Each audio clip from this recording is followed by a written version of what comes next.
Hello, I'm Miranda, and today I will be presenting political and economical subjugation. First, we need to know what is political and economical subjugation.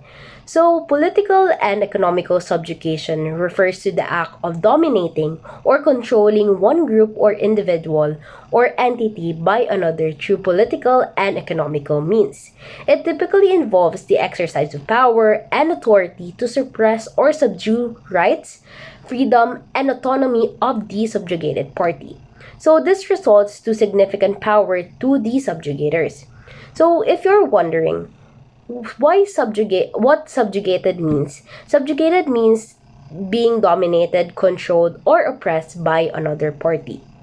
These types of subjugations are present primarily because of the selfish acts of the dominating group. They want to have more control over the population to gain more power or to gain more money. So, what are the effects of political subjugation? So, first is limited civil liberties. Subjugated populations often experience limited civil liberties due to the leader having the power to silence any political opposition, restricting their civil liberties such as freedom of speech, freedom of press, and freedom to rally and freedom of religion.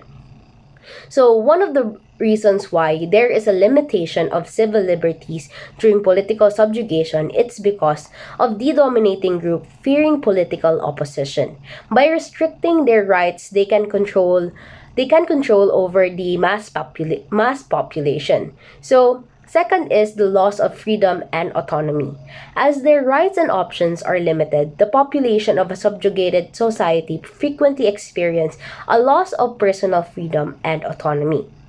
So, with the subjugated group having limited freedom rather, they cannot do anything but to follow the authorities. So, third is human rights abuses. The subjugated population often experience human rights due to the authorities exerting their power over their lives.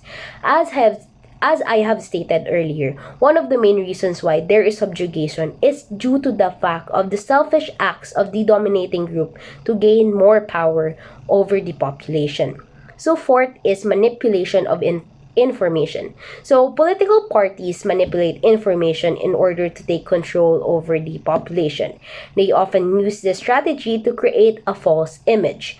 This is done so that the citizen may see the doings of the government as good in order to control the oppositions of the people so that they will not create a commotion. So fifth is educational disparities. So education disparities and restricted access to high quality education are frequently consequences of subjugation. It is possible for the curriculum to be changed in order to advance the ideology of the in charge, which would stunt intellectual growth and critical thinking. This is done because not a lot of people are privileged enough to have the knowledge over what the parties are doing. By limiting their knowledge and correcting their wrongdoings as good, they can win over the people. So now let's move on to the effects of economical subjugation. So first is poverty and low income. With a dominated group having the power to control the wages, poverty, and low income are the effects of political subjugation. This is due to the exploitation of the group to have more work done but having to pay less or none to the oppressed group. So second is unequal opportunities to the subjugated populations have limited access to economic opportunities due to the discrimination and barriers present.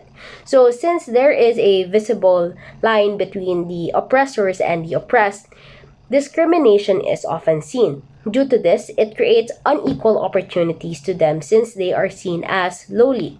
So, third is exploitation. The dominant parties exploited the subjugated populations by paying low wages for long hours, working on hazardous conditions, and limited rights and protection to workers. So, as what I have said earlier, they do exploitation to get more work done and having to pay less or none to the workers. Since the workers do not have the power to object, they are often left with no choice but to follow the authorities.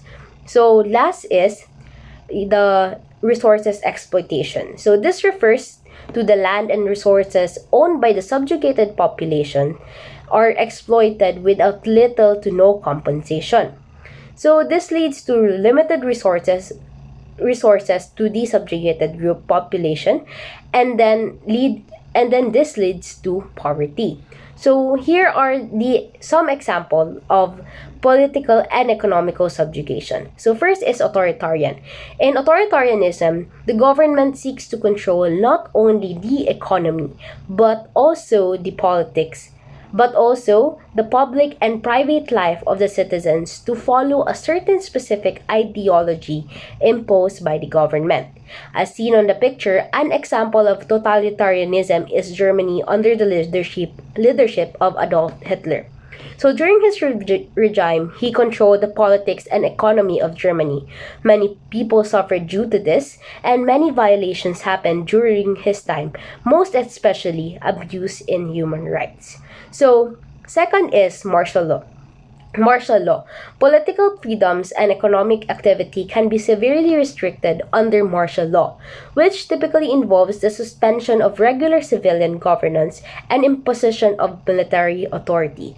As seen in the picture, Ferdinand Marcos Sr., the former president of the Philippines. During the martial law, Marcos controlled the politics and economy of the country.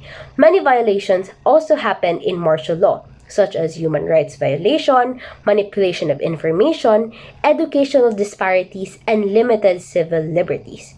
So, if you're wondering how to eradicate or avoid political and economical subjugation, we all need to know for a fact that we cannot totally eradicate this, but being able to have an awareness can be one of the greatest ways to avoid these types of subjugations from happening. So, in avoiding these types of subjugations, we must first need to know our rights as humans and strengthen our unity as citizens of the country. Moreover, choosing our leaders correctly can significantly impact our lives. In choosing our leaders, we must see their dedication and commitment to their job through their platforms and affiliations, not just because of their name or their family's legacy rather. That is why we must choose and vote wisely. Every vote we cast changes our lives for the better or for the worse. Once again, I am Kim Shane Miranda, and for the next topic will be Patterns of Competition, Conflict, and Domination by Larry Obelio.